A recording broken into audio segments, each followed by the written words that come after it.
quiserem começar. Fechou, então vamos começar.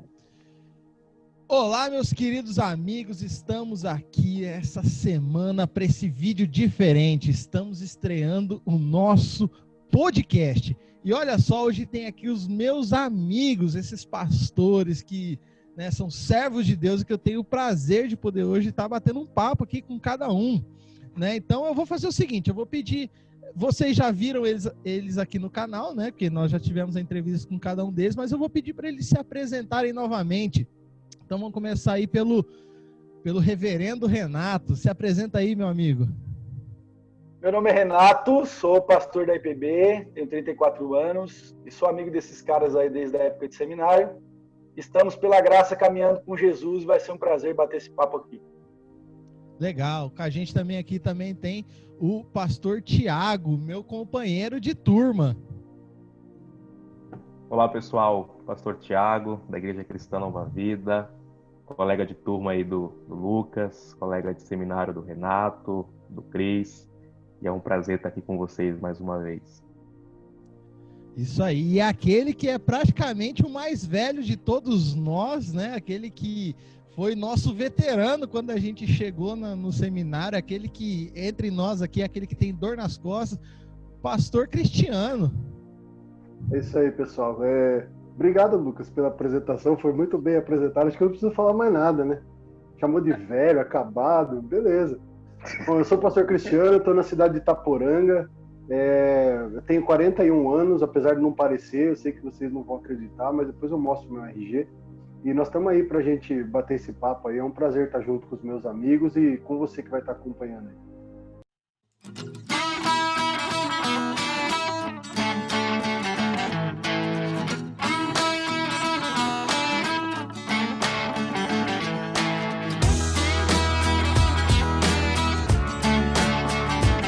Eu sou o pastor Lucas, sou aqui em Marília, né? Você já me conhece aqui do canal.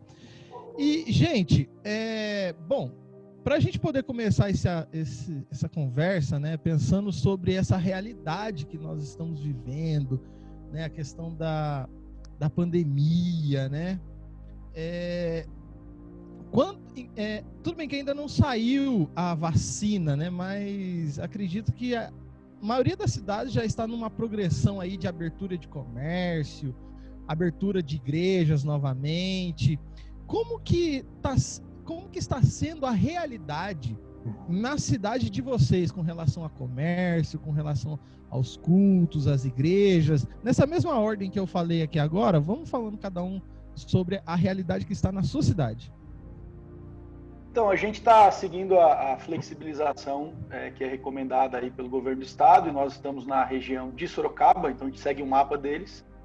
Já tem talvez um mês e pouco que flexibilizou, nós voltamos com um culto, mas estamos com 20%, isso é uma questão de cada cidade, né? Com 20% apenas da ocupação máxima do espaço do nosso templo, e com um trabalho, que é um culto no domingo à noite, 19h30.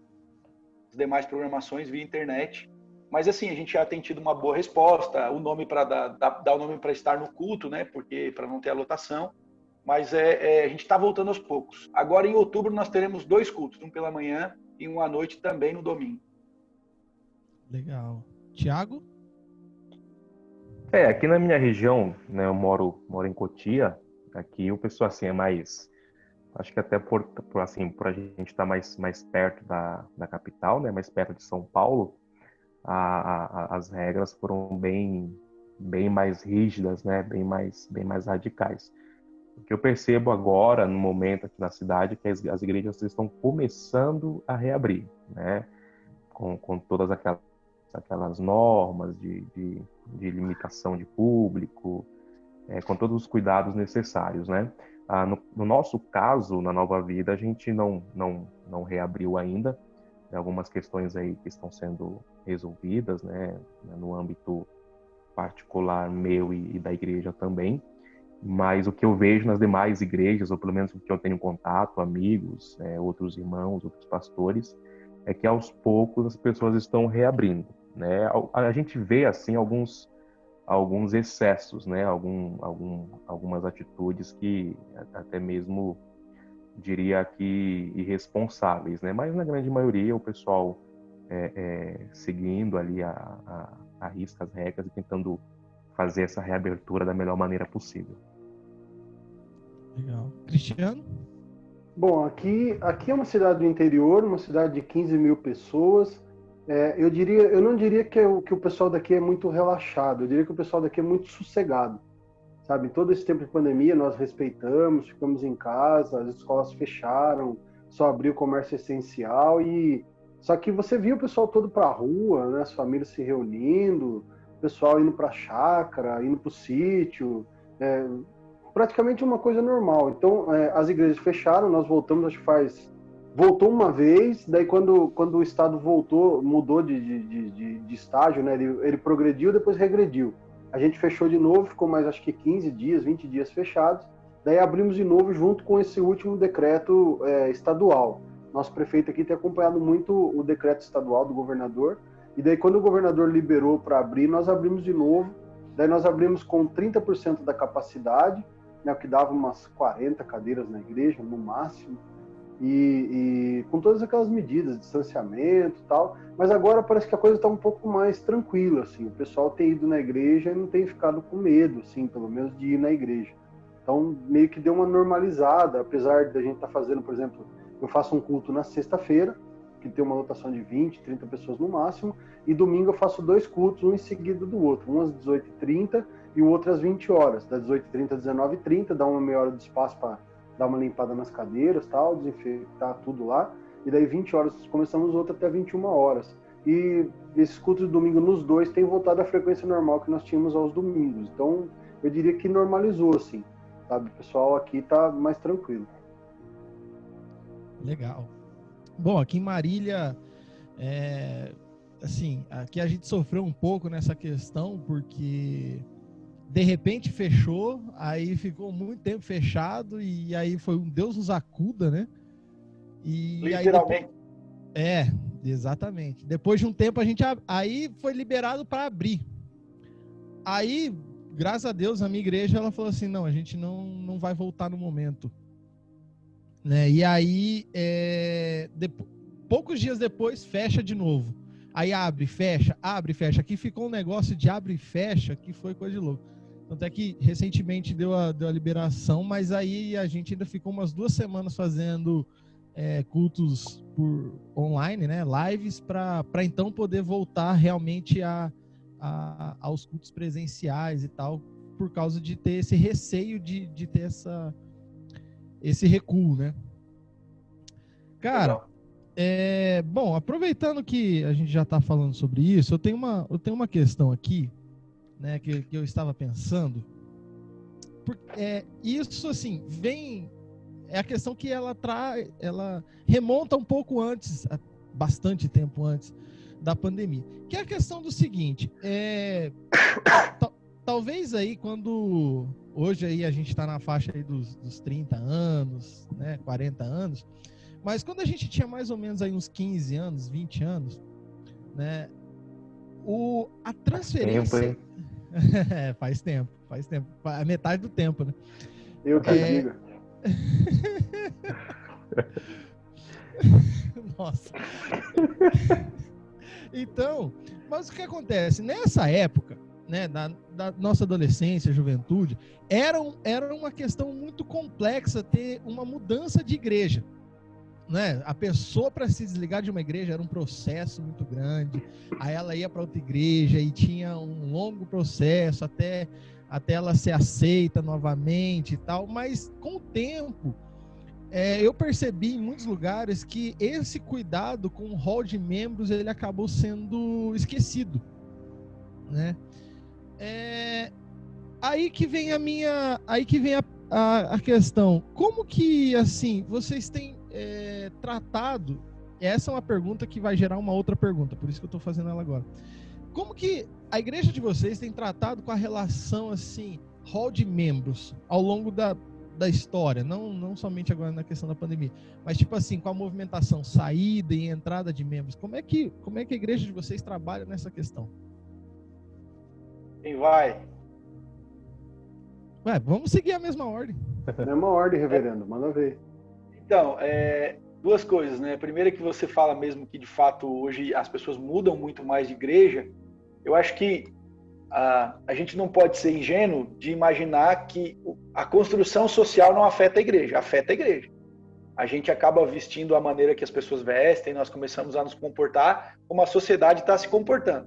É claro que com aquela discussão do aspecto da diferença da santidade. Olha para a vida dos nossos pais. Eles entravam numa empresa, trabalhavam 30 anos e se aposentavam, e isso era um grande mérito. Mas hoje já tem setores que falam o seguinte: se você entra numa empresa e ficou 10 anos ali e não se mexeu, não foi para outro lugar, você é acomodado. Então a perspectiva de sucesso e de mudança tem uma outra percepção. Até o relacionamento, por exemplo. Os relacionamentos são hoje muito descartáveis. As pessoas se relacionam muito rápido, muito fácil. E isso também afeta a questão da igreja. Antigamente, eu me lembro evangelizando no Sul, de receber portada na cara, o cara fechar a janela, e o argumento dele era assim: eu nasci católico e vou morrer católico. Era o argumento, né? A pessoa que era batista tinha raízes, ligação, os presbiterianos e assim por diante. Hoje não, hoje a pessoa muda fácil. Eu me lembro que eu ouvi o Neil Barreto numa explanação, onde eu fui numa conferência lá em BH, e ele falou assim: quando ele vai receber novos membros, aqueles que estão vindo de outras igrejas, né? Eu achei uma dica bacana, parece meio dura, mas é interessante. Ele não está dizendo novos convertidos, os caras que vieram para se tornar membros, serem batizados, mas os que vêm de outra igreja. Ele sentou com o pessoal e até contou um relato que tinha 50 pessoas lá. Ele falou: olha, a nossa igreja está muito bem sem vocês. O que vocês vêm fazer aqui? E é um choque de realidade. Lucas, essa é a primeira questão, já vou para a segunda. Que é um choque de realidade, porque hoje a gente tem uma migração, né? Então a pessoa não está contente aqui, ela vai para o outro lado. Teve um professor meu no Mackenzie, Ricardo Bitum, que ele escreveu um livro, Mochileiros da Fé, que era a galera que está sempre com uma mochila nas costas procurando a próxima onda de bênção. Então hoje nós não temos tanto essa identificação. A pessoa está na sua igreja, fala: pastor, aqui é a melhor igreja do mundo, que palavra boa, tal, amanhã ou depois ela está indo na outra igreja, na outra oferta. Claro que isso não é regra, mas nós temos um movimento assim, que é mais aflorado nos dias de hoje por causa da nossa construção social. E o segundo aspecto sobre hall de membros, cada igreja tem a sua dinâmica, né? Na IPB nós temos um hall estabelecido, é o secretário do conselho quem cuida, né? Então as pessoas, ao se tornarem membros da igreja, fazem parte sim daquele hall. Se ausentarem da igreja, têm que ser visitadas ou perguntadas por que da ausência. E em alguns casos elas são postas no que nós chamamos de hall à parte. E depois de um ano de ausência no hall à parte, aí então ela sai do hall de membros. Mas a gente tem um hall de membros aí para ter esse cuidado, né? E saber quem faz parte da igreja, quem tem um compromisso. Apesar de o hall de membros não estar na Escritura, a gente não encontra isso no Novo Testamento, mas nós vamos encontrar ali um compromisso com a igreja que os cristãos devem ter, né?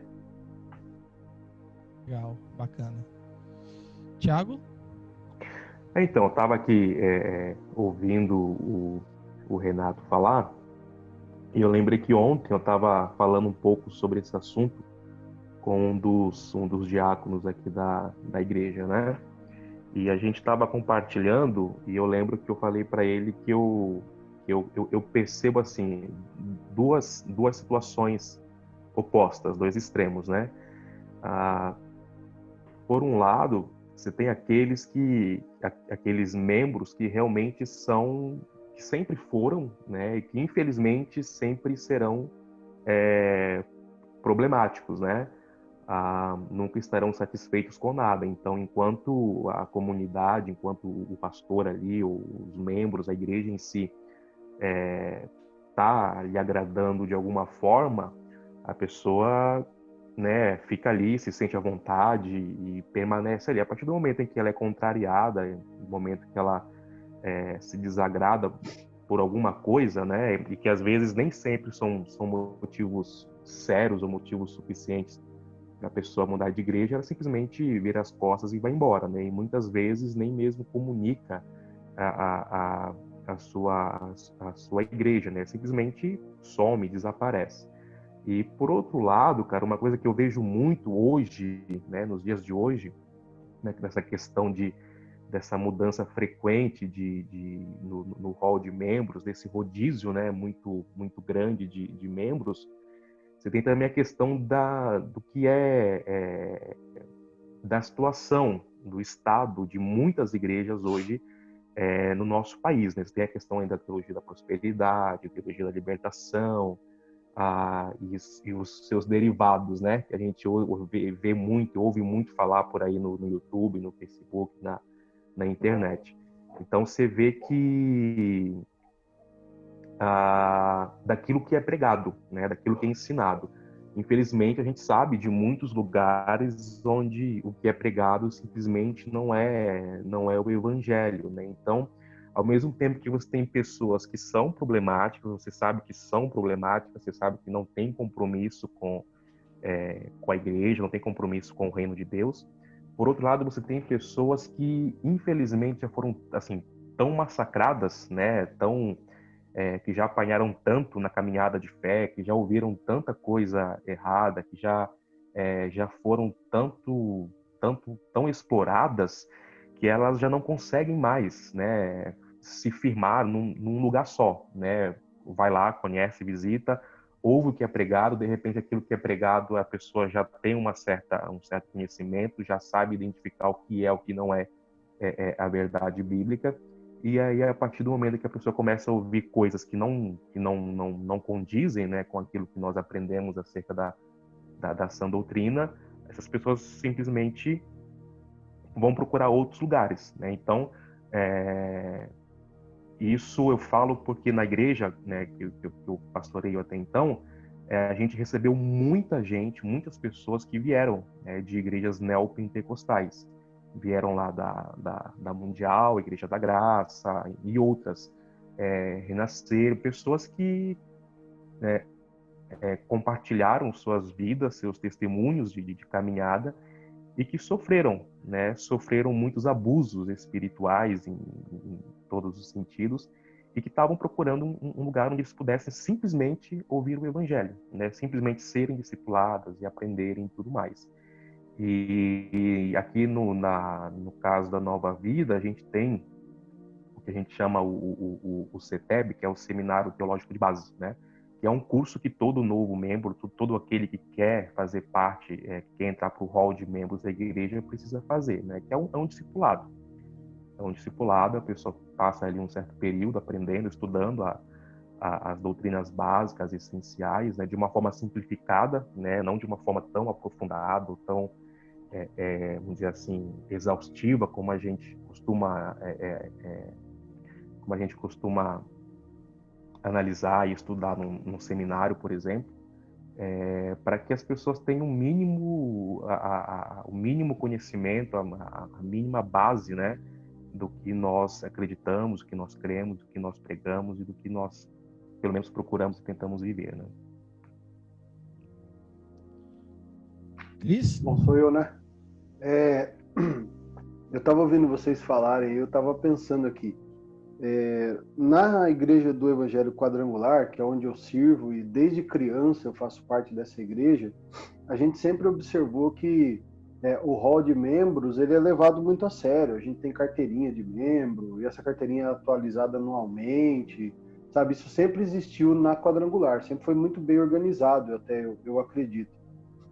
Por ter trabalhado, eu agora estou pastor titular há 1 ano e meio, mas eu fiquei antes de ir para o seminário, eu já auxiliava o meu pai, que também é pastor da Quadrangular, e eu ajudava ele nessas questões, né? Tinha acesso ao hall de membros, fazia atualizações, renovava a carteirinha, essas coisas assim, e eu me recordo de ver assim que a transição ela era muito menor e hoje ela é maior. E uma coisa que eu pelo menos vou acreditar muito, né? Não sei se diferente ou complementando o que o Renato e o Thiago falou, é que eu acredito que o que gerou muito isso da pessoa ficar muito volúvel e mudar de igreja muito frequentemente é o que gerou o movimento dos desigrejados. A pessoa perdeu o respeito pela instituição, eles acham que a instituição ela é inútil. E eu estava esses dias aqui na igreja pregando e falando sobre isso. Eu falei assim, gente, quem institui a igreja é Jesus. Ele falou assim, a minha igreja. entendeu? Então não tem conversa. Esse negócio, a gente pode até estar longe, pode estar até muito diferente do que Jesus deixou, e eu acredito que isso é normal, é uma questão de maturidade. Você vai crescendo, você vai desenvolvendo, você vai mudando. Isso é óbvio. Eu também vejo que um sério problema são aqueles que deturparam, e aí acho que entra muito o que o Thiago falou, né, essas igrejas da teologia da prosperidade, essas igrejas neopentecostais que elas arrancam o couro da ovelha, a carne da ovelha, deixa a ovelha mutilada viva. Então, assim, eu acredito que tudo isso feriu demais as pessoas e fez com que as pessoas ficassem muito volúveis. Uma outra coisa que a gente não pode negar é a nossa sociedade. Nossa sociedade se tornou volúvel. As pessoas se tornaram volúveis, que o Renato falou, os relacionamentos hoje são descartáveis, né? Hoje você não tem esse negócio de falar, não, eu vou casar e eu vou ficar casado. Não, casa, se não der, separa. Quantas vezes a gente não ouviu isso? Aconselhando casais, a gente ouve isso. Ó, pastor, eu casei, se não der certo, a gente, vida que segue, e vamos lá. E as pessoas usam até bases bíblicas para defender o que elas acreditam, o que elas querem acreditar que é a verdade, entendeu? Mas eu penso muito no seguinte, o problema é que se perdeu o respeito. Perdeu-se o respeito. Pode falar. Eu ia complementar, Cris, porque, de fato, a gente entende como final que isso é uma crise espiritual. Porque o cara chega na igreja e você, e não sei na igreja de vocês, mas na nossa aqui, a pública ou ao ser recebido como membro, o cara, as pessoas, né, os irmãos vão à frente e eles dão uma palavra para a igreja de compromisso. Eles estão ali publicamente falando para a igreja que eles agora, naquele momento, são membros da igreja, que têm um compromisso com aquela comunidade, etc, etc. E como o Thiago falou, eles mudam de igreja e eles nem te avisam. Você vai, já aconteceu comigo, deve ter acontecido com vocês, às vezes você descobre numa rede social. Você está vendo a rede social da outra igreja, o cara fala, aleluia, glória a Deus. Então, isso é uma crise espiritual. Porque o compromisso não é comigo, eu vou morrer, eu vou passar. Não é com os irmãos que estão ali, mas com o voto que ele fez diante de Deus e daquela igreja. Então, olha só, não há compromisso espiritual, a pessoa mudou. Nós não estamos falando aqui de domínio, de manipulação espiritual, daquela cobertura, da ideia do neopentecostalismo, do compromisso. Você falou para uma comunidade de irmãos. Eu ouvi de um pastor uma coisa interessante, se você se torna membro, você abre a sua vida ao escrutínio da igreja. Não tem esse negócio de a minha vida privada. Você é um cristão, cara. Se você abriu a sua vida para a igreja, se o cara está te vendo na rua, você tem que dar o testemunho em nome daquela igreja. Então, eu acho que é uma crise espiritual sobre o que você está falando, sim, porque, de fato, a pessoa deu um voto ali, ela sumiu e nem prestou conta. É diferente do cara que caiu na fé, que está fundado em pecado. Eu acho que é um outro aspecto. Agora, o cara que mudou de igreja, ele só está indo para outro lugar e acabou, né? E muitas vezes por interesses mais variados, né? Desculpa, Lucas. Não, às vezes o cara muda de igreja porque lá na outra igreja ele pode tocar e Exato. Não pode, ou ele se acha pior que os outros caras e que todo mundo faz um bullying com ele e ele muda por interesses. Eu acredito muito assim, vocês estavam falando, e eu já vou deixar você falar, Lucas, viu? Desculpa, não vou falar muito, não. Mas assim, eu acredito que o que rege muito hoje nós é o pragmatismo, cara. Eu quero alcançar um objetivo, eu quero ser destaque, eu quero chegar onde eu quero. Se eu quero cantar, eu quero tocar, então eu quero o meu espaço para fazer isso. Se eu não tenho, eu vou para onde me dão. É a questão que remete, mais uma vez, à nossa cultura, né? Uma sociedade que é muito individualista, né? Porque, pelo menos, a gente entende que igreja não é você sozinho, né? Você vive com irmãos, você vive numa comunidade. Então, o que eu vejo muito é essa questão do individualismo. As pessoas querem uma igreja não pensando na igreja, mas pensando em si mesmas, né? Pensando no seu bem-estar, de que forma elas podem crescer, né? Ministerialmente falando, ou em algum outro sentido. Mas não pensam na maneira... Exatamente, não penso na maneira, o pensamento não é aquele, como é que eu posso servir essa comunidade, né? Como é que eu posso ser bênção nessa igreja, de que modo eu posso ajudar o meu pastor, de que modo eu posso ajudar os meus irmãos, qual a contribuição que eu posso dar para a edificação, para o crescimento, para a igreja da qual eu faço parte. Não, é sempre aquele pensamento, o que é que a igreja tem para me oferecer, né?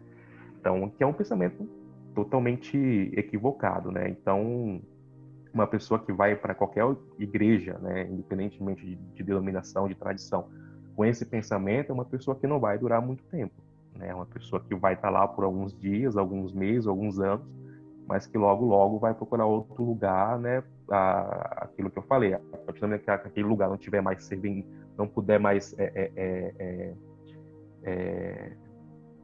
suprir, né, as suas expectativas, a pessoa vai simplesmente procurar outro lugar, o que é muito triste, né? Eu costumo dizer aqui que igreja não é restaurante. E o pessoal trata a igreja como um restaurante. O cara entra, senta, quer ser servido, entendeu? Daquilo que ele quer. Porque no restaurante, você chega no restaurante e fala assim, pô, eu quero uma coca com gelo e limão. Se o cara traz só com gelo, você fala, ô, cadê o limão? Tô pagando. E a visão hoje das pessoas é mais ou menos essa. E eu costumo falar aqui que igreja é piquenique, cara. Sabe aquele negócio de piquenique? Cada um leva um prato, a gente senta e compartilha. E eu como do bolo que o Renato levou, do lanche que o Lucas trouxe, do refrigerante que o Thiago trouxe. E a gente divide e um serve o outro. Sabe, eu prego muito isso aqui, falo muito isso aqui. E a gente percebe que às vezes para alguns isso é estranho, cara. Você vê que a pessoa torce o nariz e fala, mas peraí, eu nunca aprendi assim. É a abnegação, né? É você abrir mão até mesmo dos seus direitos em prol do outro, né? Eu ouvi uma expressão que é a comunhão parasitária, né? O parasita ele está no organismo só para sugar a vitalidade e se dar bem com aquilo, mas o que ele oferece é diferente quando a gente aprende ciência do mutualismo, né?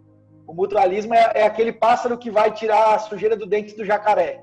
Ele se alimenta e ele está oferecendo benefício ao jacaré. O parasita não, ele está ali só para sugar e o que ele oferece, na verdade, é enfermidade, né?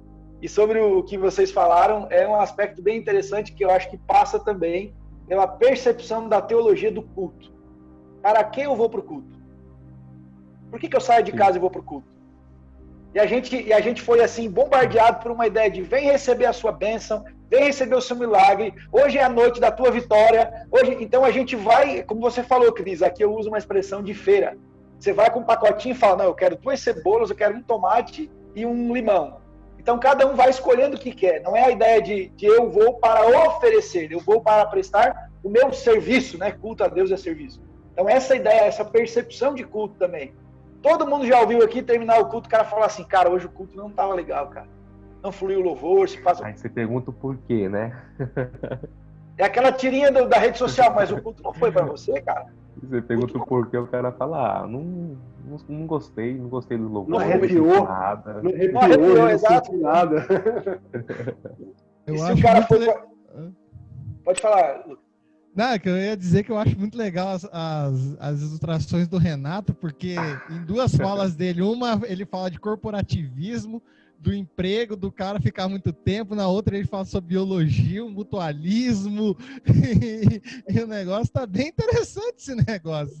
Você deu pra ver, né, o nível, né? O nível do cara, e você viu, né? É outro nível. O cara tá lá em cima. Eu não sei se tá dividido, eu não sei se tá dividido igual pra vocês, mas de um lado aqui tá os pentecostais, do outro lado tá os eruditos, eu diria. Aqui pra mim tá na transversal. Menores. Eu tô do lado dos menores. Pra mim aparece eu embaixo do Cris, à minha direita, no quadrante de cima, o Lucas, e no de baixo o Thiago. Então tá misturado. Tá bem misturado. Não, cara, mas isso aí tudo que vocês falaram, cara, eu tô me sentindo dentro dessa realidade. Porque primeiro o Renato falou sobre descobrir que o irmão tá na outra igreja pela rede social. Essa semana eu vi um irmão da minha igreja postando lá, igreja tal, começando de novo. Não. Eu falei, cara, como assim? Você tava tão com a gente? E você não sabe se você dá risada ou se você chora, cara. Verdade. É verdade. Mas como pastor dá vontade de chorar, cara. O primeiro sentimento é vontade de chorar. Nossa. Mas se é uma pessoa que dá trabalho, que nem o Thiago falou, você fica feliz. Você dá bem mas, cara, porque eu vou falar uma coisa pra vocês, cara. Se o cara não quer ficar, se você ficar forçando ele pra ficar, ele vai levar mais gente depois com ele. Então é melhor que ele vá logo, entendeu? E Deus abençoe e já era. Sobre isso, Lucas, só me permite uma parte no que o Cris falou. Eu ouvi de um pastor quando perguntaram para ele assim, sobre as pessoas e membresia. E, cara, ele falou uma coisa que eu gravei para mim. Ele disse assim, olha, Eu não quero ninguém aqui na minha comunidade que não tenha o pleno senso de pertencimento. Eu sou daqui. Se você não tivesse isso no coração, cara, eu sou dessa comunidade, eu tô aqui, eu topo com eles, eu tô junto, eu não quero ninguém aqui. É uma dura realidade, né? Porque a gente tá sempre querendo segurar e tal. Mas chega um momento que a gente fala, meu, seu caminho é outro, não adianta, é isso. Tem gente que não... Eu penso assim, cara, tem gente que vale a pena você insistir, né? Você pegar na mão, caminhar, né? Ali, chorar junto, e acompanhar, e discipular, e ensinar, e tudo mais. Mas tem gente, cara, que é perda de tempo. É perda de tempo, né? Ô, Thiago, mas o cara que aceita isso, o cara é bênção, velho. O cara que aceita andar com você, chorar com você, ser discipulado por você, ele vai ficar com você e vai te agradecer. A não ser que lá na frente ele se torne um ingrato. Entendeu? O que acontece também. Mas na maioria dos casos, o cara que tá caído, que tá arrebentado, que você pega ele e fala, cara, vem aqui, vamos em casa, vamos morar junto, vamos conversar, tô à disposição. Você vai lá, expulsa a capeta do cara, você faz tudo. Tudo que você pode fazer pelo cara, você faz. Entendeu? Esse cara, bicho, se o cara olhar pra você, ele vai olhar e falar assim, cara, eu tenho um pai. Entendeu? Vira uma relação de paternidade, não vira uma relação de fast food, de venda e compra, entendeu? A coisa é muito mais do que pragmática, se gera um relacionamento. Agora, se o cara não aceita, e é o que acontece geralmente, se você parar para analisar, o perfil do cara que fica mudando de igreja é aquele cara que sempre está bem, que sabe tudo, ele está ali para colaborar e não para receber. Ele está sempre ele fala, pastor, eu vim para somar, conta comigo, vamos fazer, eu tô cheio de ideia. E a hora que você pega o cara fala, não, pastor, eu acho que não era bem isso, tô indo para outro lugar, Deus me chamou para outra igreja, e já era, velho. Entendeu? Pelo menos eu acompanhei muito isso nesses 10 anos como auxiliar em Itararé do meu pai lá. Nossa, cara, o que eu vi de cara assim. E teve também aqueles caras que você andou junto, chorou junto, orou pelo cara, o cara chamava você da família, de pai, de irmão, e depois o cara te dá uma bela banana e vai para outro lugar. Ou não vai para lugar nenhum, fica dentro de casa. Legal. E aí, exatamente, a gente chegou num ponto que eu até acho muito legal, que é exatamente essa questão de andar junto, do corpo a corpo. Como alguns pastores gostam de dizer que pastor tem que ter cheiro de ovelha, tem que estar junto com o membro. Eu fiz uma pergunta aqui dentro de casa para minha esposa, no começo de todo esse momento que a gente está vivendo, e fiz uma pergunta para um pastor amigo meu, e hoje eu quero lançar ela para vocês aqui. As igrejas fecharam, as igrejas tiveram que encerrar os seus cultos, né, presenciais e passar isso para um culto online, um culto à distância. É possível se ter uma igreja onde você não congrega fisicamente, ou não necessariamente tem pessoas na sua cidade na mesma igreja, mas isso ser uma reunião online, uma reunião de membros à distância? No começo da pandemia, isso seria algo totalmente assim impossível de ser realizado. Mas hoje, depois de alguns meses nessa realidade, como é que nós, como pastores, estamos olhando para uma questão como essa? Porque é possível que daqui a pouco apareça alguém com uma igreja dessa. Vocês acham que é possível? Se já tem, pronto, já estou atrasado. Mas vocês acham que é possível acontecer e mais, permanecer uma igreja dessa forma? Deixa os irmãos falarem aí. Agora vamos fazer o inverso, começando de trás para frente. Cara, eu talvez seja um pensamento retrógrado da minha parte, mas eu acho que é impossível. Eu não vejo, assim, uma possibilidade de você manter uma igreja online. Sabe por quê, cara? E não é nem a questão do vínculo, do abraço, do olho no olho e tal. Eu penso assim, cara, que por mais que... Por exemplo, a gente tá aqui agora conversando, né? Tá legal, cara. Bacana, isso é muito bom. Mas eu duvido que supra a saudade que a gente sente um do outro. Diferente de você se reunir no final de semana, sentar para comer um churrasco, as famílias se confraternizarem, entendeu? Meu filho brincar com o filho do Renato, com o filho do Tiago, o Lucas tá demorando para fazer filho, então vai ter que esperar, né? Fazer o quê? Eles brincam com o Lucas. Briga com o tio Lucas. O tio Lucas era do King's Kid, ele tem experiência, ele faz a parte da recreação da criançada, do dia que a gente se reunir. Mas eu não sei se vocês estão entendendo o que eu estou querendo dizer, mas falta isso, cara, sabe? Do calor humano, isso nunca vai ser suprido, eu acredito. Entendeu? Pode ser é o que eu estou falando, pode ser um pensamento retrógrado. A não ser que a igreja se torne uma coisa assim muito, muito superficial. Eu acho que fica algo superficial, entendeu? Porque, cara, você conversar com uma pessoa, que nem a gente está conversando agora, não é a mesma coisa de você olhar no olho do cara numa conversa mesmo. Você pegar um casal para aconselhar, por exemplo, você sentir o clima dos dois, você tentar entender o que está acontecendo pela expressão corporal do cara. Nisso aqui a gente não consegue, cara. Entendeu? Então eu acho impossível. Outra coisa, a Bíblia fala em corpo, cara. Corpo é ligado. Entendeu? 1 Coríntios 12, Paulo é claro. Fala assim, ó, nós somos muitos membros, Cristo é o cabeça e nós somos o corpo. E um membro não vive sem outro membro. Até os menos decorosos, Paulo vai dizer, que a gente esconde, a gente não mostra, a gente precisa deles, cara. Se ele parar de funcionar, o corpo morre. Agora, se ele não for alimentado, se ele não for suprido, ele também vai morrer. Eu acredito muito no seguinte, o cara que quer uma igreja online, ele não quer igreja. Ele quer suprir uma religiosidade para ele e acabou. Seria um desigrejado? Talvez sim. Ou talvez ele está a um passo de ser um desigrejado. Entendeu? Então, ele quer talvez ele é um crente Netflix. Entendeu? Ele quer assistir em casa, na TV, com a pipoca e a Coca-Cola, e alimentou a alma e beleza, cara. Entendeu? Ele foi lá, viu e acabou. O Thiago? Oi, Thiago. Então, cara, assim, a minha resposta é jamais. Não faz sentido, né? Não tem cabimento, cara. Desde os primórdios da fé cristã, você vê que igreja, não falo aqui de templo, né, de 4 paredes, mas eu falo de igreja como corpo, assim como o Cris falou, né, o ajuntamento, o estar junto, a comunhão física, né, o olho no olho, cara, essas ferramentas digitais, elas são muito úteis, né, lógico, né? são bem-vindas, né, principalmente no momento de pandemia como esse, né, em que você não pode, ou pelo menos não podia se reunir fisicamente, né, para você estar postando um devocional, fazer uma transmissão, né, de pregação da palavra para a igreja, fazer uma reunião online, mas não tem como subsistir uma igreja simplesmente online, cara, né? A importância do congregar, como é que você vai celebrar, por exemplo, como é que você vai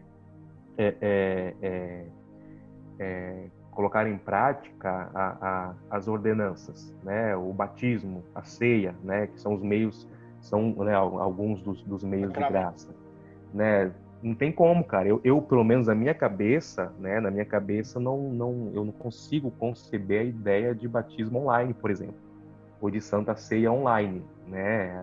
Algumas pessoas fazem, já fizeram. Não estou aqui para condenar ninguém, né?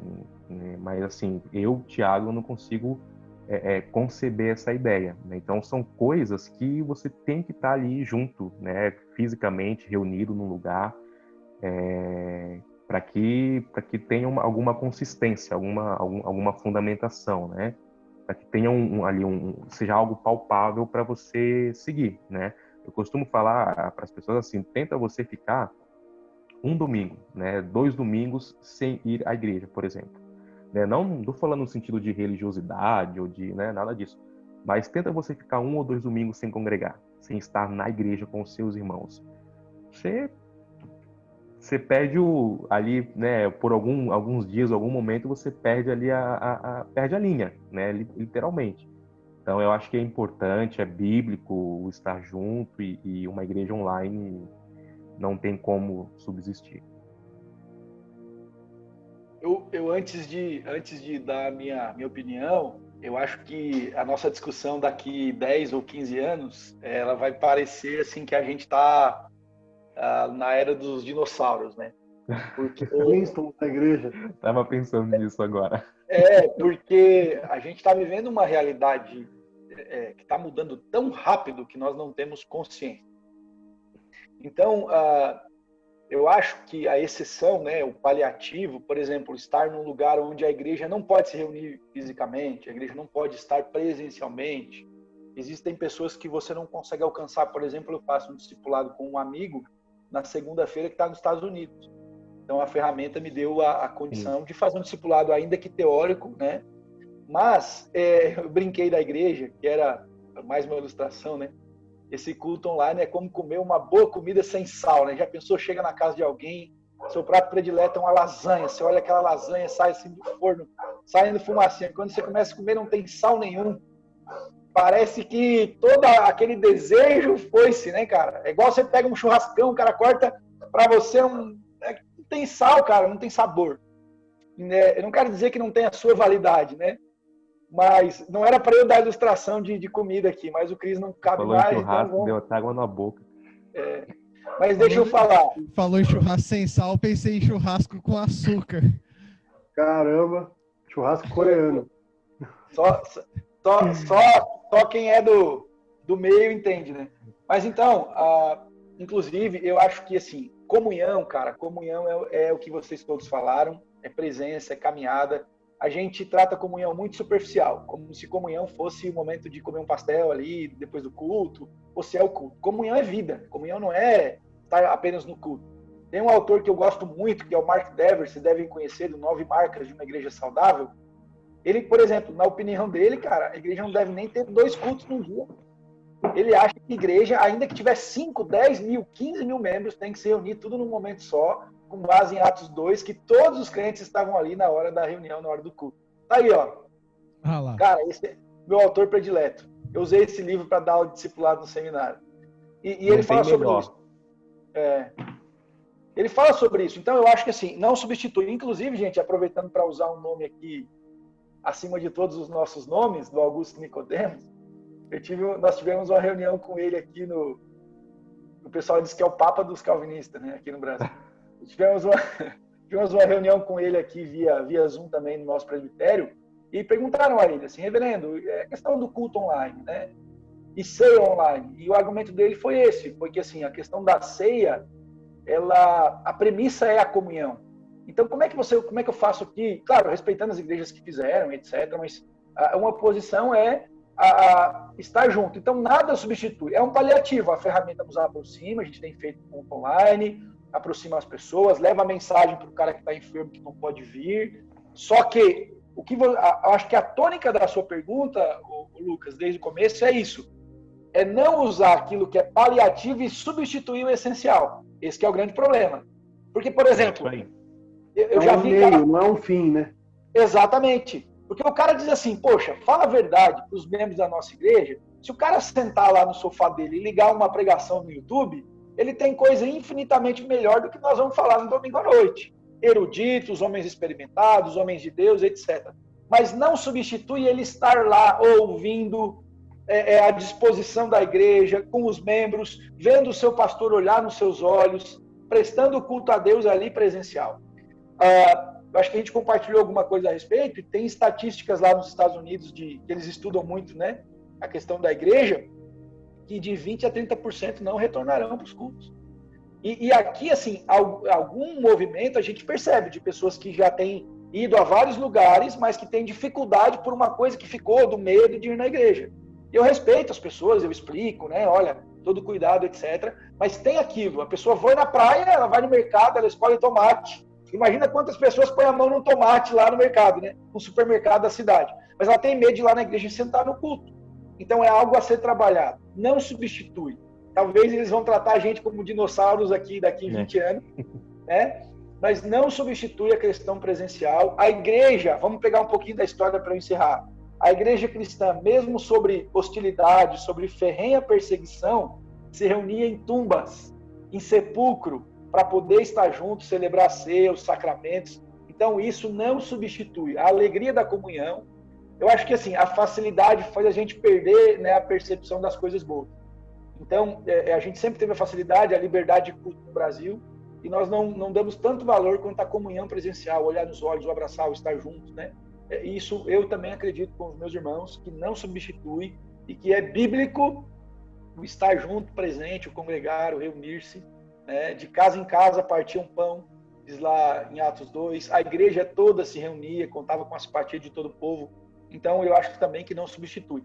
E essa é uma questão que nós vamos ter que, daqui a pouco, vocês vão perceber e vai ter texto de apologética, artigo para defender a ideia da comunhão presencial, porque muita gente acha assim, cara, qual é a diferença? Eu estou sentado na igreja, sentado aqui, o pastor faz o culto online, ninguém gasta com combustível, ninguém precisa sair do celular lá, na minha poltrona confortável eu assisto o culto, tá tudo beleza, entendeu? Então, eu acho que é uma discussão muito oportuna. E assim, é muito preocupante, né? Eu acho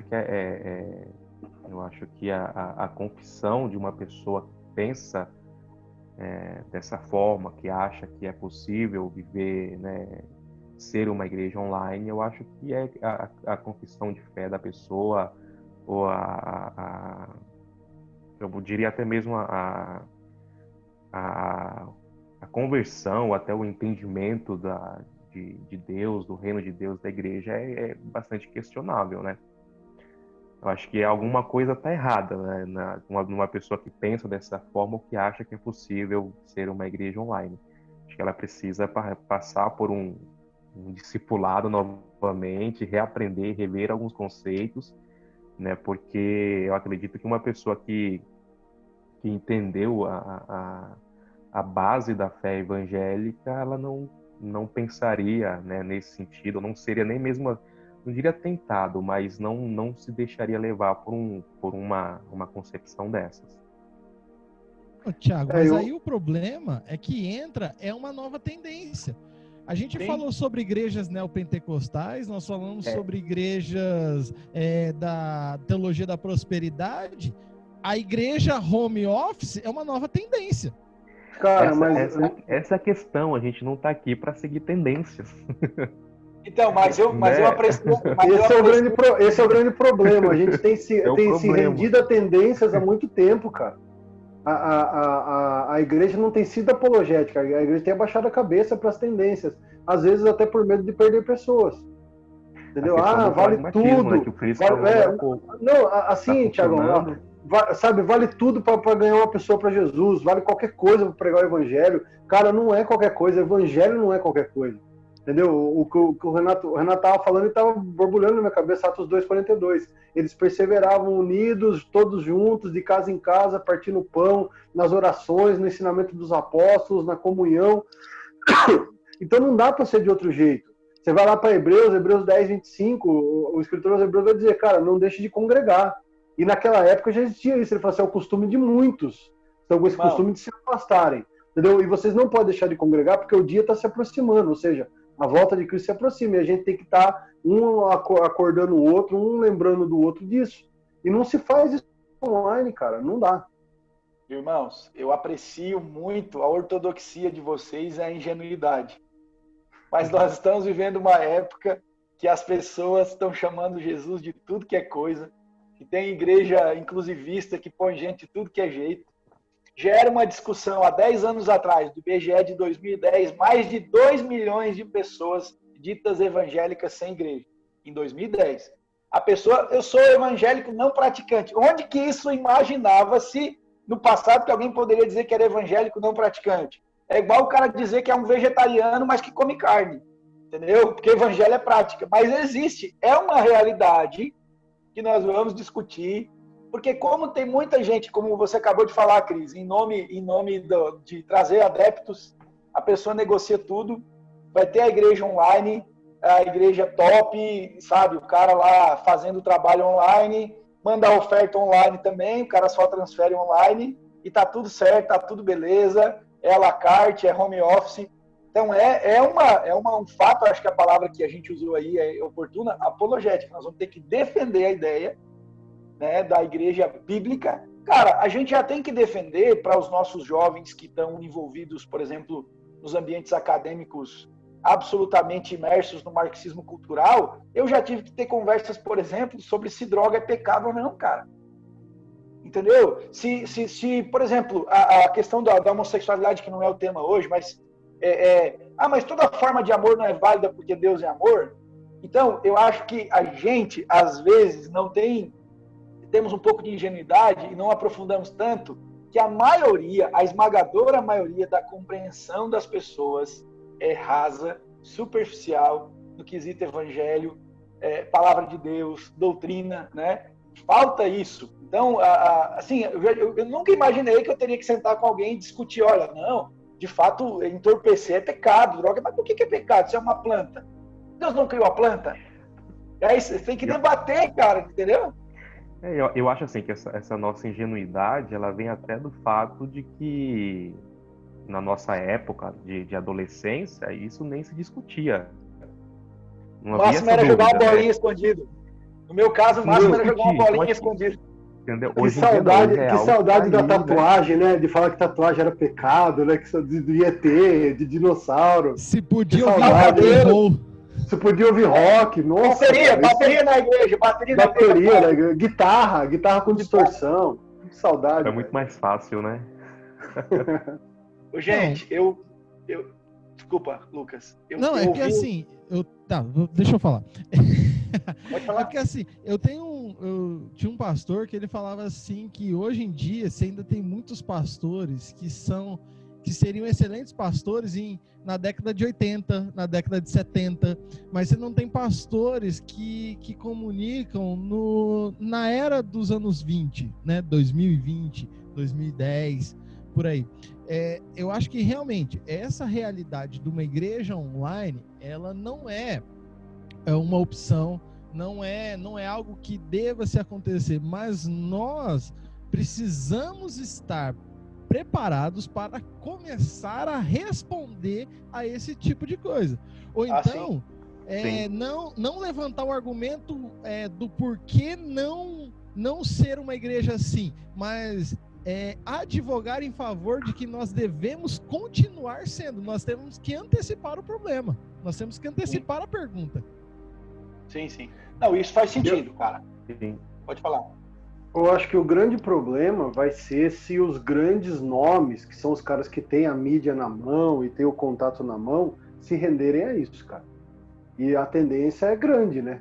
A tendência é grande. Daí o que acontece? Eu, com a minha boquinha pequena aqui, que falo para 50, 60 pessoas, se eu entro num Facebook, eu falo no máximo para 120, eu dobro a capacidade, eu não vou atingir ninguém, cara.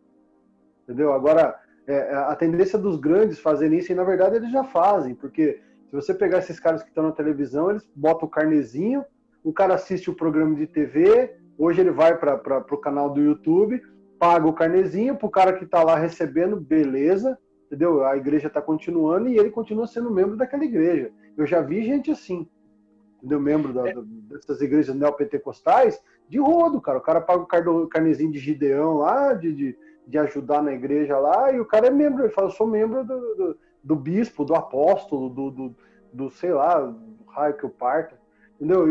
E o cara não se preocupa, ele fala, tá bom, cara, pra mim tá bom. Antes da pandemia, isso bem antes, talvez uns 2 anos atrás, quando se começou a fazer live no Facebook, eu vi um professor do Jumper discutindo isso, que é pastor presbiteriano, Felipe Fontes. Ele falava assim, será que é correto a gente transmitir culto ao vivo? Porque qual o propósito? Né? Ele falou, qual o propósito de você transmitir um culto ao vivo para alguém? Uma coisa e aí eu tive alguns amigos pastores que faziam o seguinte, eles postavam o culto na segunda-feira, que era a questão de ter a pregação, então para quem não pôde ouvir, o cara vai para o trabalho ouvindo a pregação, ouve os louvores, mas na hora do culto ao vivo, eles não transmitem, só gravação. Isso para, de certa forma, inibir um pouco essa ideia de, não, eu participo em casa. É claro que se o cara quiser, o cara assiste qualquer outra igreja. Mas tem a questão dos enfermos, etc. Né? Claro que, na nossa realidade, de uma igreja menor, você tem um percentual bem pequeno de pessoas, mas uma igreja como o Cris está falando aí é diferente, né? Então, é uma realidade a ser discutida, conversada, entendida, nós precisamos de argumento bíblico. Daqui a pouco vai ter livro sobre isso, né? A importância do culto presencial. Uma tese contra o culto online, mas é o fato, é uma realidade do nosso tempo. Eu me lembro que isso, sei lá, em 2016, estava num congresso desse mesmo que eu vi o Neil, tinha um pastor presbiteriano que está nos Estados Unidos. Aí a gente falando sobre o assunto da homossexualidade, ele disse, meus irmãos, lá não está discutindo se pode ser membro, lá se discute se pode ser pastor. Então, a realidade... É um nível acima, né? A realidade está à frente, né, cara? Enfim. Aí vem uma questão que o Cris estava falando, né, que é o próximo ponto do que eu tinha pensado. Antes da pandemia, o quanto que as nossas igrejas pensavam em comunicação. E comunicação, que eu digo comunicação de rede social, comunicação de extra-templo. Porque a gente produz muito material para dentro da igreja, mas e para ser algo onde mais pessoas poderiam ter acesso? Quanto que nós investimos nisso antes? Quanto que nós fazíamos de mídia para aquilo que nós defendemos como o verdadeiro evangelho, como a síntese do evangelho? E quanto que nós estamos dispostos a continuar a partir do momento em que os cultos poderão ser livres novamente, onde você poderá congregar sem nenhum problema, né? Será que é só uma medida paliativa para esse momento que a gente está fazendo lives, vídeos e N coisas? Ou será que nós, como igreja, estamos entendendo a necessidade de ter uma comunicação, de ter mídia, de falar com as pessoas durante a semana, até mesmo nos momentos que não tem culto? Alguém quer falar antes? Vai, começa aí, Renato. Você já tá na ponta da língua aí. Você é o cara que participa dos congressos. Ele já deu a risadinha, ele já sabe até o que ele vai falar. Manda ver. Não, ele foi no congresso do ano passado. Não, mas é a realidade, o que eu senti aqui. A gente não estava preparado. Ninguém estava. É o nosso caso, né? A gente a grande maioria. Nós tomamos uma rasteira. Acho que só as igrejas grandes que estavam preparadas. A igreja que o cara não tinha mais no que investir, ele começou a investir em comunicação. Agora as igrejas pequenas, cara, acho que ninguém. Eu discordo. Pelo menos assim. Pode falar que depois eu vou falar a minha realidade, então. Não, eu discordo disso, de que a igreja não tinha mais onde colocar e começou a investir em comunicação.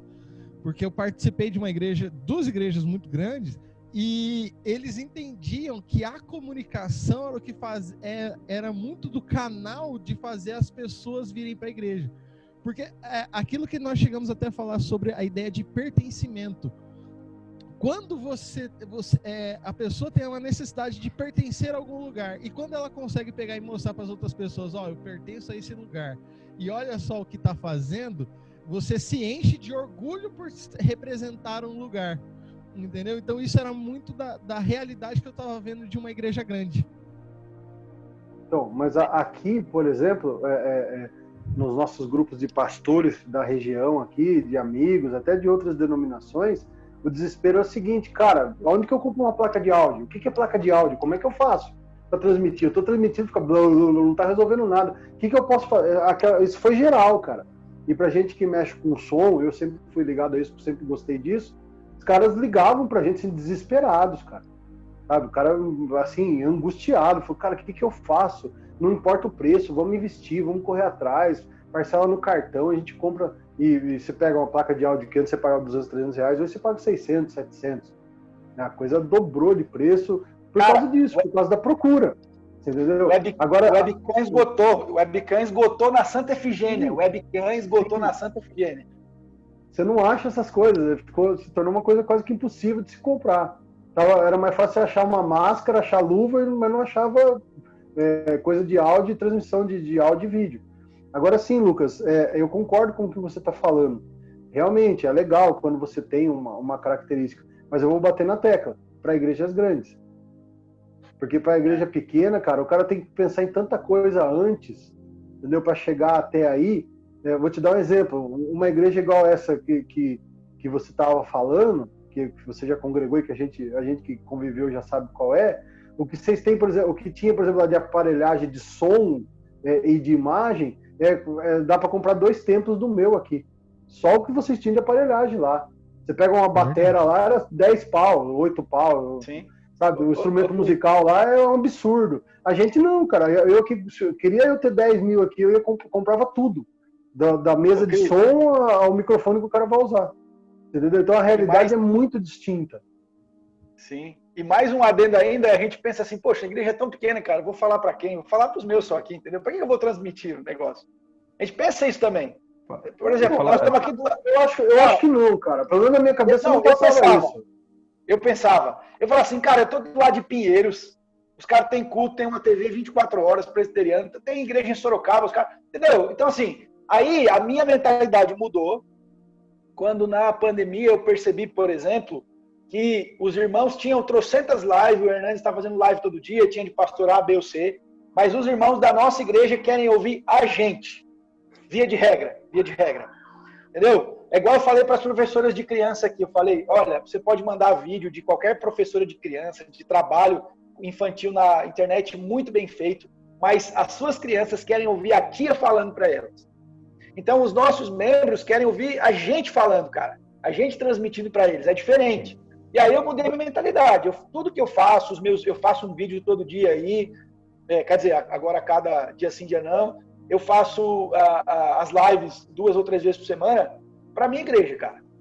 Para os meus membros, eu falo com eles como se eu estivesse lá no culto, eu converso com eles. E isso me mudou minha mentalidade no princípio de falar assim, olha, eu vou atender esses irmãos, que são um rebanho aqui, mas nós estamos fugindo um pouco da sua pergunta. De fato, a pandemia, nesse ponto, foi positiva para as igrejas para se alertarem quanto a investir em rede social, alcançar as pessoas por intermédio da rede social. Cara, nas igrejas reformadas, esse é um fenômeno que a gente várias vezes falou, no Andrew Jumper lá, nas conversas dos caras. Tinha cara que falava assim pro Nicodemos, ó, reverendo, eu tenho várias ovelhas lá que chegaram por sua causa. E eu já recebi aqui em Mairim, que é uma cidade relativamente pequena, e do cara chegar e falar assim, cara, eu tô procurando uma IPB porque eu conheci o Hernandes, eu fui saber qual igreja que ele era presbiteriano. Conheci o Nicodemos, e aí eu fui saber qual igreja que ele era presbiteriano, então eu queria conhecer uma presbiteriana. Através do quê? Da internet. Então é uma realidade que a gente não estava pronto a lidar com isso, né? Ter uma identidade, o cara entrar, por exemplo, na sua... Hoje o cara não entra mais em site, o cara vai entrar na sua página do Face. Já várias, eu tenho aqui, sei lá, umas 20 pessoas que fizeram contato via página do Facebook. É uma empresa do Brasil mesmo, então o cara tem que colocar lá a referência dele.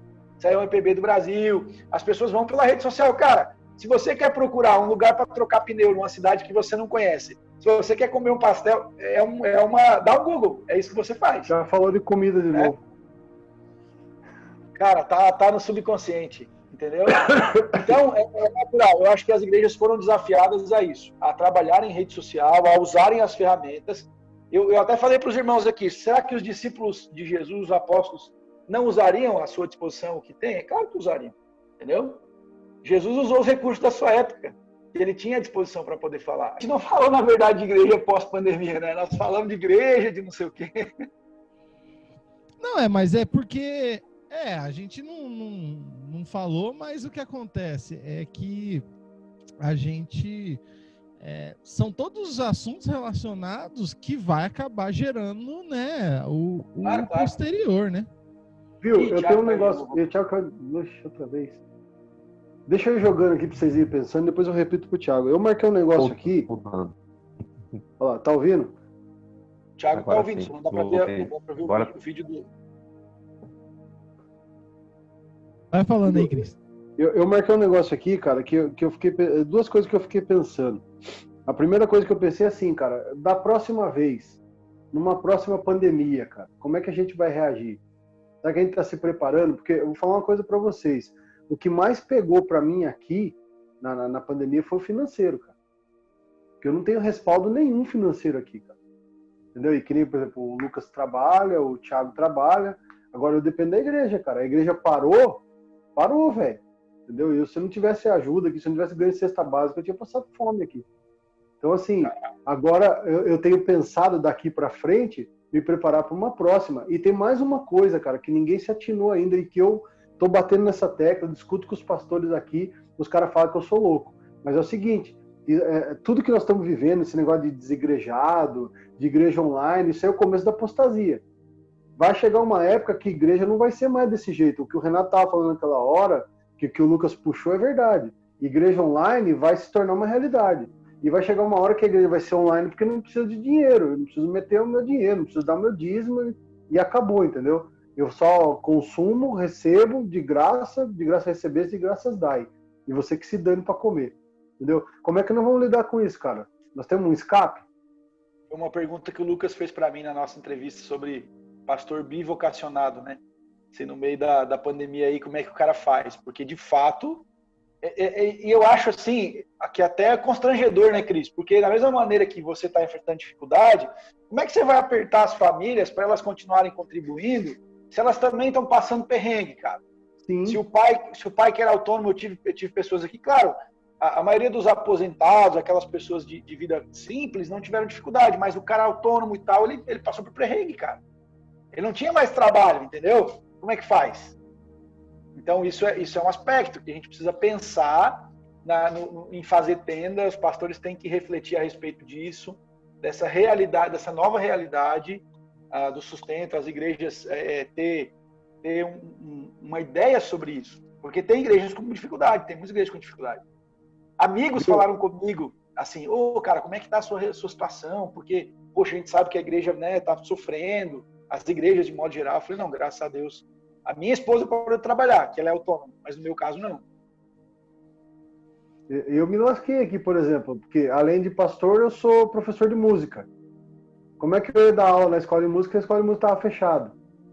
Sim. Entendeu? Então, o meu segundo escape também parou. Entendeu? Então, para mim, fechou de vez, cara. Para mim, zerou de vez. Se não, teve dia que se não fosse o 600 do Bolsonaro, cara, eu tava ferrado. Sabe? E era aquele negócio assim, cara, de sair correndo, desesperado, ficar vendo toda hora no celular se aprovava, não aprova, Deus, pelo amor de Deus, faz aprovar, porque eu preciso de sair, entendeu, cara? E foi desse jeito. E daí Deus, eu vou pensar, cara. Deus, pelo amor de Deus, a coisa que Deus, pelo amor de Deus. Entendeu? Então, assim, o meu pensamento hoje é, sabe, eu acredito, eu posso ser o profeta do caos, né? Mas eu acredito que a tendência é piorar, cara. As coisas vão estreitar. Né? Eu conversava com muito aqui, tinha um amigo que falava assim, não, porque agora a igreja vai vir com tudo, porque as pessoas vão voltar sedentas, porque tá todo mundo falando, pastor, a igreja parou. Cadê, cara? Uma outra coisa que uma outra coisa que mexeu comigo foi aquele negócio de uns anos atrás, né, quando começou a surgir a ideia da teologia, todo mundo aceitar a teologia na igreja, a promessa era assim, não, permanece firme, continua fiel à palavra, porque vai chegar uma hora que esses caras que estão atrás do oba-oba vão procurar a verdadeira palavra, e vão correr atrás, e daí a igreja vai encher, porque você vai estar pregando a verdade. Cadê esses caras, velho? Cadê essa promessa? Isso não aconteceu, cara. Sabe? E eu falo isso principalmente porque, assim, eu tô no meio pentecostal. Eu tô no meio o cara profetiza, o cara faz aquele circo, aquele negócio e enche a igreja. E eu não consigo fazer isso. E entra naquilo que a gente tava falando, que eu acho que vai ser cortado. Pera aí, deixa eu falar, ó.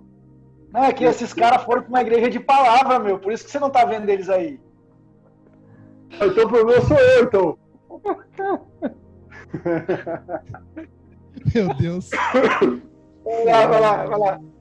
Não, agora você já me derrubou, agora já era. Não, porque é o seguinte. Até o rumo. Não, é o seguinte, cara, eu sempre fiquei onde eu tô, porque eu sempre achei que eu poderia fazer alguma diferença sendo fiel à palavra, ficando firme, entendeu? E eu permaneço firme, cara, eu continuo assim, pagando o preço, porque eu acredito que eu posso fazer uma diferença de alguma forma. Não que eu queira me rebelar, entendeu? Que nem a gente tava brincando, e acho que o Lucas vai cortar a hora que o Thiago caiu, né? Eu falando de não saber se é calvinista, se é arminiano, ficar nessa dúvida, ficar nesse impasse. Mas, cara, eu optei por ser arminiano porque eu sou fiel à bandeira onde eu tô. A bandeira onde eu tô é arminiana. Então, cara, eu vou estudar, tenho aprendido e tenho, sabe, pregado isso, que é o que eles acreditam e é onde eu tô. Agora, sim, fiel à palavra, entendeu? Saiu da palavra, cara, não dá para continuar. Então, se de repente eu tô errado, que nem você falou, né? Eu sei que você falou brincando, mas se de repente eu tô errado, eu penso assim, ainda vai chegar o tempo, ainda vai chegar o tempo em que talvez alguém vai reconhecer, vai falar, cara, não, é isso aí, cara, o que esse cara tá falando aí tem sentido, entendeu? Ó, tá aqui na Bíblia, cara, sabe? Então, sei lá, eu fico pensando, olhando para a pandemia, eu penso para mim que isso é só o começo. Talvez eu seja, que nem eu falei, o profeta do caos, mas eu acho que é só o começo, eu acho que é daqui para pior. Quando Jesus voltar, cara, vai ser só quem passar na peneira mesmo. Aqueles corinhos de fogo, na peneira de Jeová. Podia ter um corte agora no final, né, Lucas, da questão da pandemia e o final dos tempos, pandemia e escatologia, que foi a ideia que eu dei, que é o que o Cris puxou aí, né? Eu também não acredito, se você quiser fazer um corte aí para a gente entrar nessa ideia de relacionar a pandemia com o fim dos tempos, eu também não acredito, na minha leitura bíblica, e parece um pouco pessimista, mas eu não acredito em avivamento no final dos tempos, cara. O que eu acredito é em uma apostasia. É as pessoas amontoando doutores para si, sabe? Assim, os remanescentes são os fiéis, a gente tem vivido uma geração assim. E é o que vai acontecer, cara. Cada vez mais a apostasia está aumentando. Você vê o cara convertendo ao islamismo, por exemplo, no meio da igreja. Então, é o que vai acontecer, é o que a gente está experimentando da igreja no mundo. Né? A Europa teve a decadência, Estados Unidos, aí está vindo para os países mais novos no evangelicalismo, que é o crente nominal, que é o cara que vai na igreja de vez em quando, entendeu? Então, e muita gente, assim, no começo, por exemplo, isso é um fenômeno, cara, não sei com vocês. No começo, as lives tinham o dobro de pessoas do que tem agora. Quando eu comecei a fazer. Porque o pessoal tava pensando que o mundo ia acabar, mano. Tava todo mundo com medo de morrer, Jesus voltar, daí todo mundo tava na igreja. É isso aí mesmo, pastor, oh, aleluia, glória.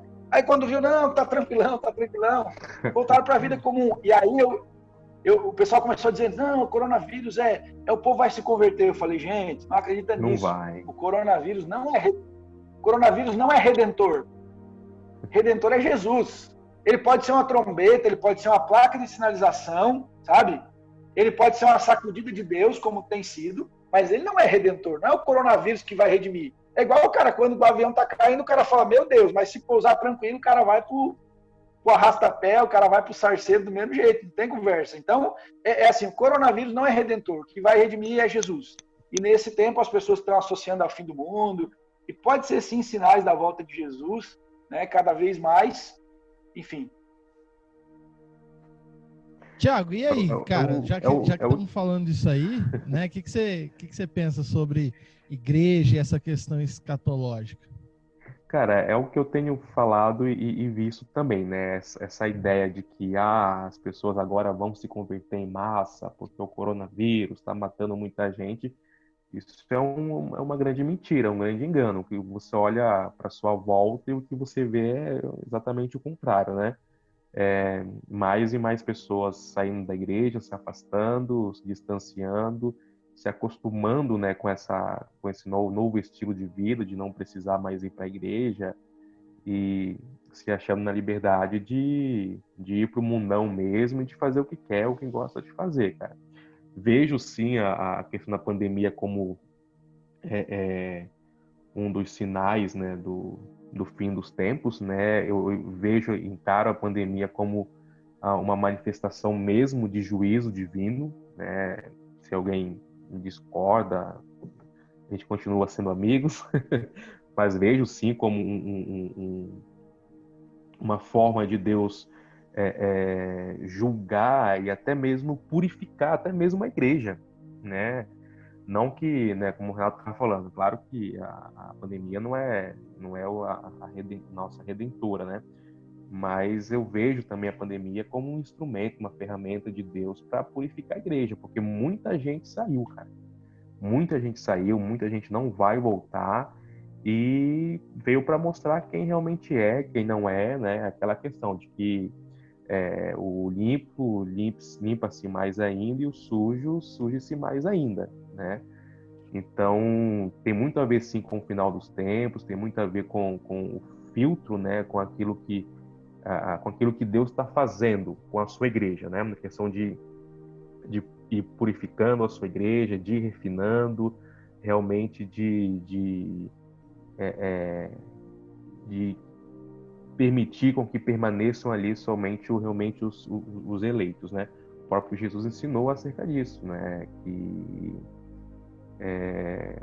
o amor de muitos se esfriariam, né? Seriam muitas as perseguições, as tribulações, e que se esses tempos não fossem abreviados, até os eleitos seriam, né?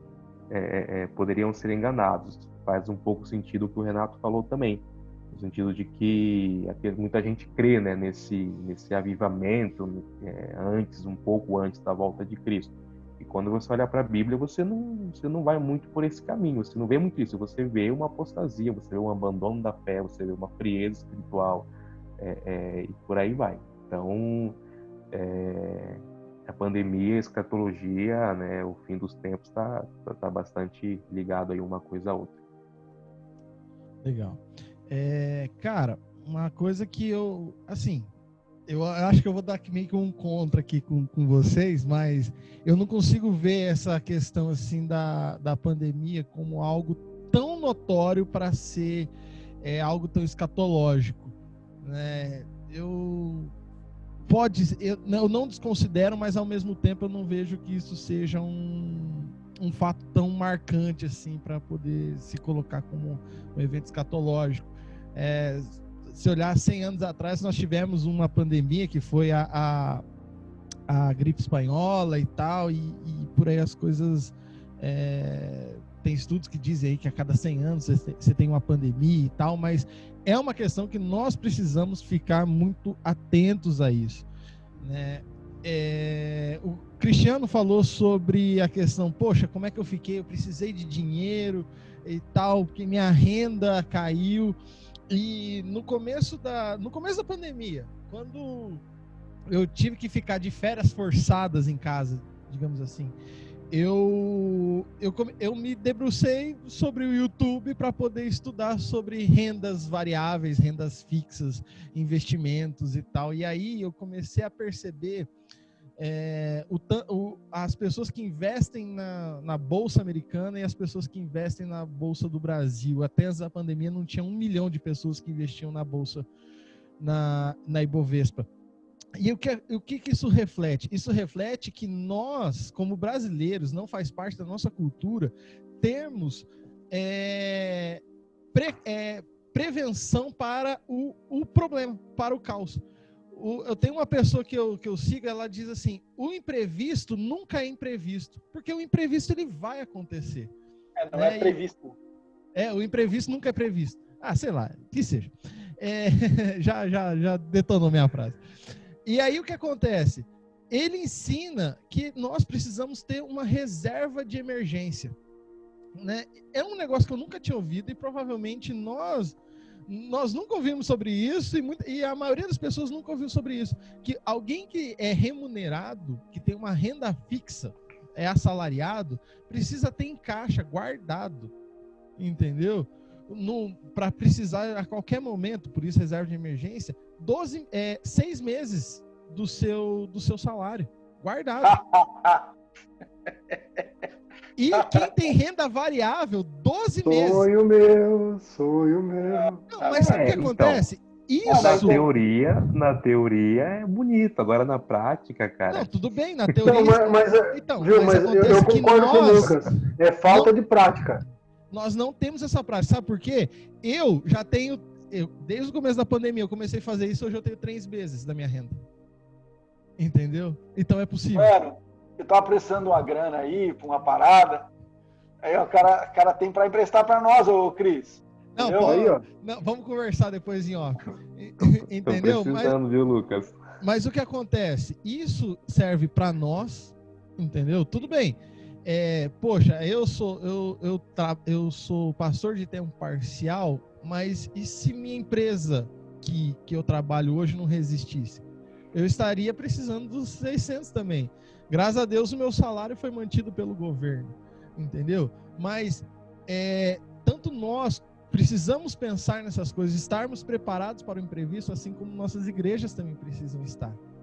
Viu? Porque tem uma coisa importante, Lucas, desculpa cortar você, mas eu não sei a realidade de vocês, né? Vocês que trabalham ainda talvez, mas eu e o Renato, entre eu e o Renato, não sei qual é a realidade. Mas a minha realidade é a seguinte: se eu cair doente numa cama, ninguém vai me ajudar, velho. Entendeu? A não ser, eu vou viver de misericórdia, vou viver de ajuda, sim, misericórdia, mas eu não tenho um plano hospitalar, não tenho um plano de saúde.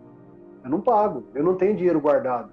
Se eu cair doente, cara, a igreja vai perecer, porque eu carrego a maioria das responsabilidades, entendeu? E corre até um sério risco da igreja me dispensar. E aí, cara, eu vou viver do quê? Minha família, meu filho, vai comer o quê?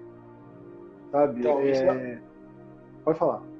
Então, esse é um bom assunto de que renderia horas de conversa, que é sobre o cuidado pastoral. Porque quando você falou para mim ali, por exemplo, da sua dificuldade e tal, é complicado, né? Porque a igreja não pode perder de vista que há um pastor que depende, até antes da pandemia, da igreja, e que a igreja que abraçou, que chamou, né? Uma coisa, por exemplo, que a gente presta conta na IPB é que o pastor tem que recolher INSS. Ele tem que recolher, e a igreja tem esse compromisso, é uma contrapartida, né? Tanto o pastor quanto a igreja. Quando a gente presta relatório anual, tá assim, você recolhe o seu INSS, plano de saúde não é obrigatório, então cada realidade tem a sua, mas o INSS sim.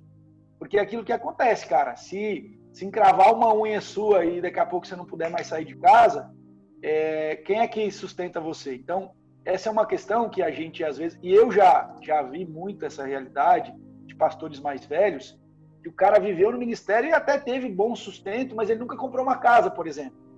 Aí ele aposenta com 70 anos de ministério, com 70 anos de vida, com 40 de ministério, sei lá quanto, e ele não tem uma casa para morar. Ele sempre morou na casa da igreja. E eu tenho discutido isso com a minha esposa. Eu moro numa casa pastoral, não tenho essa demanda de pagar aluguel. Então, para nós fica confortável, né? Já estou aqui 6 anos. Agora, daqui a pouco, a gente tem que se dar conta disso. Eu tenho que pensar, e a gente não tem essa... o que o Lucas falou, nós não temos essa cultura, nós não temos esse incentivo, nós não temos essa ajuda. Se você tem alguém na sua família, um pai, alguém que é uma pessoa que é boa nessa área, até te ajuda. Mas na maioria das vezes, não. Então, o pastor está ali, ele não pensa na manhã, ele não pensa que a igreja simplesmente pode mudar, pode trazer outro pastor, a realidade da igreja pode mudar e você fica à mercê disso. Né? Às vezes a gente não tem uma outra profissão, o cara não estuda, não busca, até porque o ministério, gente, se você for dedicado ao ministério mesmo, como pastor de tempo integral, ele te suga bastante. Você tem que estudar direto, você tem que dar estudo, você tem que visitar pessoas. Né? Ele vai te sugar, entendeu? Então, assim, como é que você vai estudar outra coisa? Cara, é muito difícil. Até para fazer um mestrado em teologia já é uma situação bem delicada, bem complicada, família, etc. Então, é uma realidade que a gente tem que pensar. Eu acho que a igreja tem que dar conta disso. É o que o Lucas falou, se a igreja for pondo um pouquinho por mês, deixa lá uma reserva, a gente ter essa realidade, que é uma educação financeira, né? E educação é mudar hábito. Mas a gente está falando aqui de uma realidade, cara, deve ter centenas de pastores no Brasil. Missionário, então, cara. Missionário, o povo parou de mandar oferta, velho. Quem que vai mandar oferta? O missionário está no campo, cara, dependendo, à mercê das ofertas do povo, perdeu muito sustento. Gente que está em países que é em dólar, que a alta do dólar fez o sustento do cara cair pela metade, imagina. A pandemia escancarou essa necessidade de uma qual a gente estava adormecido. Sim, certeza. E para todo mundo, né? Isso torna muitos problemas, né? Legal. Gente, eu acho que, assim, esse papo nosso já rendeu bastante. O pessoal que está nos assistindo aí já tá um bom tempo aí nos acompanhando. Então, vou fazer o seguinte, foi muito legal esse papo. Pessoal que estiver assistindo a gente aí, coloca aí nos comentários, perguntas, sugestão para os próximos temas, né? Para a gente poder bater mais papos, para fazer outras coisas assim. E nesse momento, para a gente poder encerrar, eu vou dar 1 minuto para cada um poder falar. Estou cronometrando aqui, entendeu? Então, 1 minuto para você poder se despedir, falar suas últimas palavras aí. Vamos fazer o seguinte, ó, vamos mudar a ordem aqui. Eu fiz de um jeito, depois eu fiz de outro, então nós vamos fazer assim. Primeiro o Cristiano, depois o Renato e por último o Thiago. Beleza? Valendo em 3, 2, 1. Bom, vamos lá. Uma coisa que eu pus aqui e que eu queria deixar agora para esse final é o seguinte. Eu marquei a seguinte pergunta, o que essa pandemia marcou em mim? O que ela trouxe para mim e que eu vou carregar para depois dela? Sabe? A primeira coisa que eu penso é assim, eu preciso cuidar de mim. Eu preciso cuidar de mim, eu preciso cuidar das minhas coisas, eu preciso estar preparado para tudo que vai acontecer, porque, como eu disse antes, eu acredito que as coisas ainda vão piorar. Então a gente tem que se preparar, tem que estar pronto, e não só financeiramente, mas cabeça, né, físico, sabe? A gente tem que estar pronto para lutar e continuar fazendo aquilo pelo qual nós fomos chamados, que é pregar o Evangelho. É uma coisa que eu não abro mão na minha vida, e que se a pandemia fez alguma coisa em mim, foi fazer eu aumentar o meu amor pelo Evangelho, pela vocação, e por pregar que Jesus Cristo é quem salva. É isso aí, galera. Valeu. Boa! Então vamos lá, o segundo agora. Sou eu? É. Agradecer por esse tempo, esse papo foi muito bom. Conversar com vocês é bênção demais, a gente aprende, cresce. E é o desafio de se reinventar nas ferramentas que Deus nos deu. E eu sempre entendo que a Bíblia fala que o que Deus quer de nós é fidelidade. Né? O Paulo fala em 1 Coríntios 4 que o que se espera de um despenseiro é que ele seja achado fiel. Então, a despeito das ferramentas, de qualquer coisa, das circunstâncias, do pessoal voltar ou não voltar, Deus quer de nós é fidelidade e que Ele nos guarde e nos abençoe a isso. Um abraço para todo mundo. Vamos em frente, seguindo Jesus, o nosso Senhor. Olha só, faltava 20 segundos aí. Quase que ele prega. Não. Quase chorei aqui. Amém, gente. Para mim também foi um prazer, foi uma alegria muito grande estar aqui com vocês, né? Poder conversar, compartilhar, trocar ideias. E para mim o que fica, cara, é o desafio de continuar sendo igreja, né? Para muita gente, para muitas igrejas, agora está sendo um reinício, né? Uma reestruturação, pensar no que nós temos que fazer, como devemos fazer agora, e a realidade é outra, muita coisa mudou, são muitos desafios e precisar se reinventar, vai precisar juntar os dados, juntar as ferramentas disponíveis e partir para esse reinício, né, para essa reestruturação, né? Alguns casos a gente sabe que conseguiram, quase que não sentiram, mas para muitas realidades foi bem difícil. Isso aí, legal, valeu Thiago, valeu Renato, valeu Cristiano, pessoal que está aí nos assistindo, realmente, ixi, o Thiago caiu de novo, Saiu. Que você possa ter ouvido aí tudo que a gente falou, tudo que a gente conversou, esse bate-papo foi muito produtivo. A gente continua pedindo, se você tem alguma dúvida, se você tem alguma sugestão de assunto, coloca aí nos comentários, fala aí com a gente, né? Porque eu acho que foi muito legal, eu acho que é muito produtivo, e se a gente tiver mais oportunidade de continuar batendo papo, mais ideias que você, público, quiser assistir, eu acho que é muito válido, porque todos nós crescemos e o reino de Deus tem a ganhar. Novamente agradeço aí aos irmãos, né, que Deus abençoe o ministério de cada um de vocês, que Deus possa continuar sendo o nosso guia aí, e a luz por meio da sua palavra. É isso aí, obrigado, é nóis, Deus abençoe.